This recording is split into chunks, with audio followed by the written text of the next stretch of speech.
الرحمن الرحيم نحمده ونصلي على رسوله الكريم أما بعد Assalamu alaikum rahmatullahi wa barakatuhu.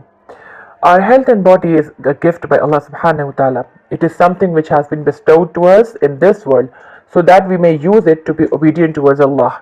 Therefore, we cannot claim ownership and do as we like with it. Instead, it is actually a duty of a Muslim to look after it as he looks after somebody's property handed to him for temporary use or for temporary keep. Islam not only teaches and commands how to worship, but it also teaches the etiquettes of how to beautify one's life by taking care of health, body, and routine. Praying 5 times a day actually makes one punctual.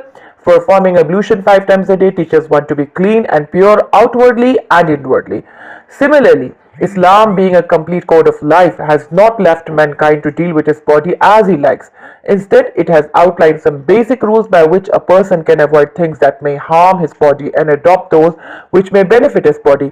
Indeed, the religion not only teaches you to worry about worshipping, but also teaches to love and care for your own health and body.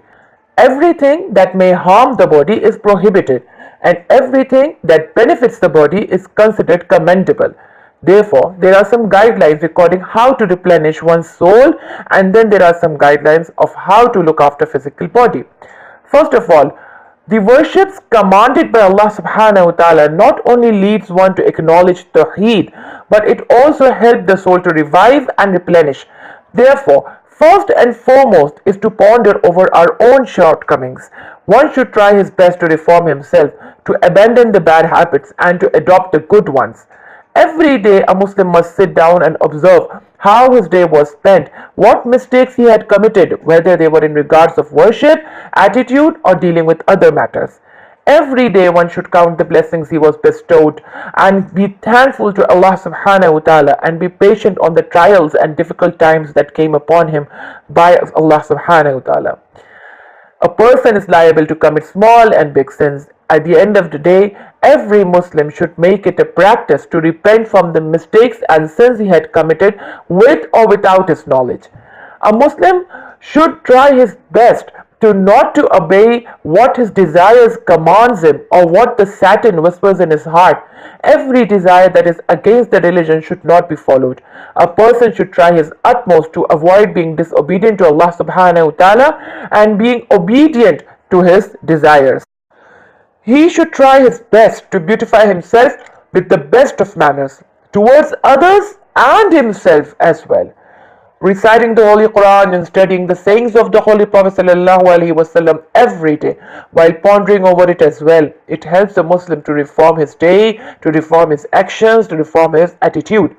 Similarly, protecting the eyes from sins helps cleanse the soul. Watching undesirable or prohibited things actually dirties the soul, dirties the mind. So one should protect his eyes from looking at the nudity or women who are not his blood relations, who he is supposed to observe further from. A person's nature and his manners is known by the tongue he uses. So a Muslim should avoid slandering and using foul words in state of anger or while joking around. A Muslim takes his utmost care to safeguard his private parts as well, and by safeguarding it, it means to avoid nudity and impermissible relations.